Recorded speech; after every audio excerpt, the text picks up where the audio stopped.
भारत ने पहली बार चीन में बैठकर ऐसा बदला लिया है जिसे पूरी दुनिया याद रखेगी। पूरी दुनिया हैरान हो गई जब प्रधानमंत्री नरेंद्र मोदी ने खुद आकर बताया कि भारत ने अग्नि सीरीज की सबसे खतरनाक मिसाइल का सफल परीक्षण कर लिया है। लेकिन इसके बाद चीन में भारतीय दूतावास ने जो किया वो आपके होश उड़ा देगा। भारत के दूतावास ने अग्नि 5 मिसाइल परीक्षण की खबर चीन के घर घर तक पहुंचा दी है। चीन अपने हारने की खबर अपने नागरिकों तक पहुंचने नहीं देता, लेकिन इस बार ये काम चीन में भारत के दूतावास ने कर दिया है। भारतीय दूतावास का ये धमाका देखने से पहले आप अग्नि मिसाइल के बारे में थोड़ा जान लीजिए। भारत ने अग्नि 5 मिसाइल को इतना खतरनाक बना दिया है कि इसे दिव्यास्त्र का नाम दिया गया है। दिव्यास्त्र यानी देवताओं का अस्त्र, जिससे कोई नहीं बच सकता। मिशन दिव्यास्त्र को पूरा करने के बाद भारत उन चुनिंदा देशों की लिस्ट में शामिल हो गया है जो एक मिसाइल से एक ही समय पर कई परमाणु हमले कर सकते हैं। अग्नि 5 में MIRV यानी multiple independently targetable re entry vehicle तकनीक लगाई गई है। इस MIRV तकनीक से भारत एक ही समय पर दुश्मन के कई शहरों पर एक साथ परमाणु हमला कर सकता है। भारत ने जैसे ही 5000 किलोमीटर तक हमला करने वाली अग्नि 5 MIRV का सफल परीक्षण किया तो उसके ठीक बाद चीन में भारतीय दूतावास ने सोशल मीडिया पर एक पोस्ट डाल दिया। भारतीय दूतावास के इसी सोशल मीडिया पोस्ट ने चीन को हिलाकर रख दिया है। चीन में स्थित भारतीय दूतावास ने PM मोदी के ट्वीट को रीट्वीट करते हुए लिखा #दिव्यास्त्र, यानी इसे नपे तुले शब्दों में चीन को करारा जवाब माना जा रहा है। भारतीय सेना तो मिसाइल दागकर चुपचाप बैठ गई। सेना ने कुछ नहीं कहा कि अग्नि 5 मिसाइल का शिकार कौन सा देश होगा, लेकिन चीन के बीचों बीच स्थित भारतीय दूतावास ने अपना काम कर दिया। भारतीय दूतावास ने बैठे बिठाए चीन के जख्मों पर नमक छिड़क दिया है। भारतीय दूतावास के ट्वीट के बाद अब सभी चीनी लोग दिव्यास्त्र का मतलब ढूंढ रहे हैं। सबसे मजे की बात यह है कि भारतीय दूतावास ने चीन को बता दिया है कि अब अग्नि 5 मिसाइल की रेंज में पूरा का पूरा चीन आ चुका है। वैसे यहाँ पर एक और बड़ा खेल हुआ है। दरअसल 9 मार्च को प्रधानमंत्री नरेंद्र मोदी अरुणाचल प्रदेश में सेला टनल का उद्घाटन करके आए थे। PM मोदी की अरुणाचल यात्रा को लेकर चीन ने भारत को धमकी दी। चीन ने कहा कि अरुणाचल प्रदेश तिब्बत का हिस्सा है। अब इसी के जवाब में भारत ने पहले तो मिसाइल दागी, उसके बाद इसकी जानकारी खुद प्रधानमंत्री नरेंद्र मोदी ने दी। और सोने पर सुहागा तब हुआ जब चीन में भारतीय दूतावास ने PM मोदी के इस ट्वीट को आग की तरह फैला दिया। भारतीय स्ट्रेटेजिक मिसाइल प्रोग्राम इंडिया ने एक मिशन दिव्यास्त्र जो है वो कंप्लीट किया है, जिसमें बेसिकली अग्नि 5 मिसाइल जो है जिसको टेस्ट किया गया है विद MIRV टेक्नोलॉजी। इंडिया का अग्नि 5 मिसाइल MIRV टेक्नोलॉजी का हामिल मिसाइल है, यानी कि ये multiple independently targetable re entry vehicle है जो कि अपने साथ एक नहीं बल्कि कई न्यूक्लियर वॉरहेड कैरी कर सकता है। इंडिया जो है joins the club of the Nations which have this MIRV capability, which means multiple independently targetable re entry vehicle technology से बोलते हैं। अगर आप कंपैरिजन करें ना तो फिर आप सर पकड़ के बैठ जाते हैं कि ये क्या हुआ। ये प्राइम मिनिस्टर मोदी ने एक बड़ी अनाउंसमेंट की है, फर्स्ट टेस्ट करना अग्नि 5 मिसाइल का विद MIRV टेक्नोलॉजी। दिलचस्प बात ये है कि लास्ट 2 हफ्तों में हमारा टोटल जहन में रखें $8 अरब से कम है। लास्ट 2 हफ्तों में इंडिया के फॉरेन एक्सचेंज रिजर्व्स में इजाफा हुआ है तकरीबन $9.53 अरब का। और सारी मुल्क जो है वो बड़ा खुश है कि DRDO साइंटिस्ट ने ये मिशन कंप्लीट किया है। यानी हमारा टोटल है $8 अरब से कम और उनका 2 हफ्तों में इजाफा है $9 अरब, $9.5। तुम्हारी औकात क्या है? आप क्या कर रहे हैं और इंडिया क्या कर रहा है? आपकी प्रायोरिटीज क्या है, उनकी क्या है? प्राइम मिनिस्टर नरेंद्र मोदी ने सोमवार शाम को मिशन दिव्यास्त्र के लिए DRDO को बधाई दी है। उन्होंने सोशल मीडिया प्लेटफॉर्म X पर लिखा, multiple independently targetable re entry vehicle MIRV तकनीक के साथ स्वदेशी रूप से विकसित अग्नि 5 मिसाइल का पहला उड़ान परीक्षण। मिशन दिव्यास्त्र के लिए हमारे DRDO वैज्ञानिकों पर हमें गर्व है। 2022 में भी भारत की सबसे ताकतवर मिसाइल का सफल परीक्षण किया गया था।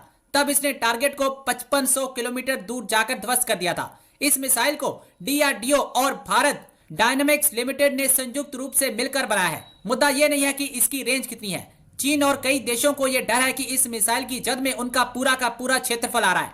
इसके ऊपर 1500 किलोग्राम वजन का परमाणु हथियार लगा सकते हैं। अब पाकिस्तानी मीडिया मिशन दिव्यास्त्र के सफल हो जाने से काफी परेशान दिखाई दे रहा है। तो चलिए दोस्तों, आज की वीडियो की तरफ चलते हैं। Thank you so much. दोस्तों, इंडिया ने एक मिशन दिव्यास्त्रा जो है वो कंप्लीट किया है, जिसमें बेसिकली अग्नि 5 मिसाइल जो है जिसको टेस्ट किया गया है with MIRV technology, which means multiple independently targetable re entry vehicle technology से बोलते हैं। मैं इसके ऊपर भी बात करता हूँ।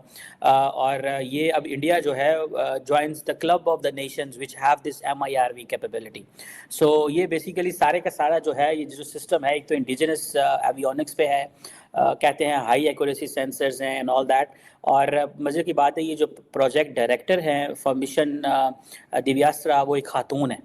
So that is something very important. It means that Indian women are at par when it comes to men in the Indian इस इंडस्ट्री के अंदर। अब मज़े की बात यह है कि ये प्राइम मिनिस्टर मोदी ने एक बड़ी अनाउंसमेंट की है, फर्स्ट टेस्ट करना अग्नि 5 मिसाइल का विद MIRV टेक्नोलॉजी।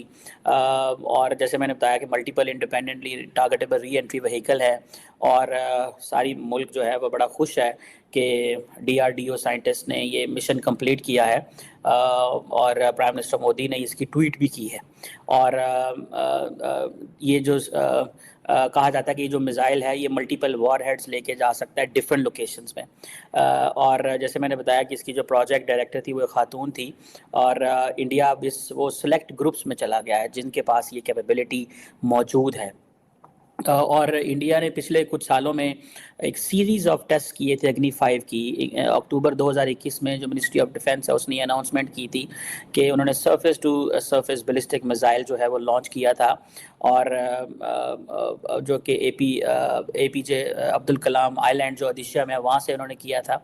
इसी तरह ये जो इंडिया का मिसाइल का प्रोग्राम है ये बड़ा लंबा एक प्रोग्राम है। इसके ऊपर भी बात करते हैं कि ये बेसिकली जो पहले मैं ये बताता चलूँ कि ये जो MIRV कैपेबिलिटी है जिसे अब multiple independently targetable re entry vehicle कहते हैं, ये पेलोड एनेबल बैलिस्टिक मिसाइल होते हैं जो कि मल्टीपल वॉर हेड लेके जा सकते हैं। और हर जो होता है वो उसकी अंदर कैपेबिलिटी होती है, वो डिफरेंट ऑब्जेक्टिव्स पे जो है वो टारगेट कर सकता है। So it's something very significant for India in my understanding इस हवाले से। लेकिन क्वेश्चन ये है कि ये प्राइम मिनिस्टर मोदी ने क्यों ये टेस्ट किया है, ये एक सवाल है कि क्यों उन्होंने ये महसूस किया कि वी शुड टेस्ट दिस। इसकी क्या जो है वो लॉजिक है कि आज क्यों भारत को ये टेस्ट करना पड़ा। और सुनने में ये आता है कि जब इंडिया ने ये टेस्ट किया तो एक चाइनीज़ स्पाई शिप जो है वो बे ऑफ बंगाल के करीब थी। और ये एक चीज़ जो है वो इंडियंस बार बार ये कह रहे हैं कि इंडियन ओशन रीजन के अंदर सो इंडियन जो चाइनीज़ वेसल्स हैं जिन्हें वो ओशन सर्वे वेसल कहते हैं, होती वो ओशन सर्वे वेसल है, but the American and the rest and the Indians and many से कि ये सारी की सारी स्पाई वेसल्स हैं। अब ये एक मज़ीद एक चैलेंज है अगर देखा जाए इस हवाले से। लेकिन अगर आप इंडिया की जो हिस्ट्री देखें मिसाइल सिस्टम की, कहा जाता है कि ये एंशिएंट पीरियड में जाता है जब मिसाइल जो था that was known as an Astra. और एक टीपू सुल्तान के दौर में भी जो इंडिया ने कहा जाता है कि first rocket against the British use किया था 18th सेंचुरी में, जो कि एंग्लो मैसूर वॉर्स हुई थी उस वक़्त। और जो टीपू सुल्तान के जो मिसाइल रॉकेट से वो बैम्बू या स्टील स्पीयर्स के साथ जो उस वक़्त जो है वो बने थे। और सो इंडिया की जो मिसाइल सिस्टम की जो हिस्ट्री है that goes back to 18th century. This is what the Indian missile program जो है वो कहता है। पाकिस्तान का जो मिसाइल प्रोग्राम है वो जारी बात है पाकिस्तान ने भी सारे का सारा जो मिसाइल प्रोग्राम है वो फॉर इंडिया ही बनाया हुआ है। और ये कहा जाता है कि जो मिसाइल सिस्टम है ये गाइडेड जो इसकी जिसे कहते हैं ना कि ये डिफरेंट सिस्टम्स का बना होता है, डिफरेंट कंपोनेंट्स का बना होता है।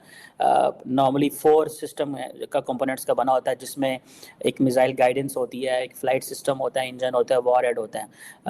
और फिर देन मिसाइल्स जो हैं वो उनको क्लासिफाई किया जाता है कि उनका यूज़ किस तरह का होता है। For example air to surface missile होता है, सरफेस टू सरफेस मिसाइल होते हैं। जो सरफेस टू सरफेस मिसाइल्स होते हैं वो बैलिस्टिक भी होते हैं, क्रूज़ भी होते हैं, एंटी शिप एंटी टैंक होते हैं।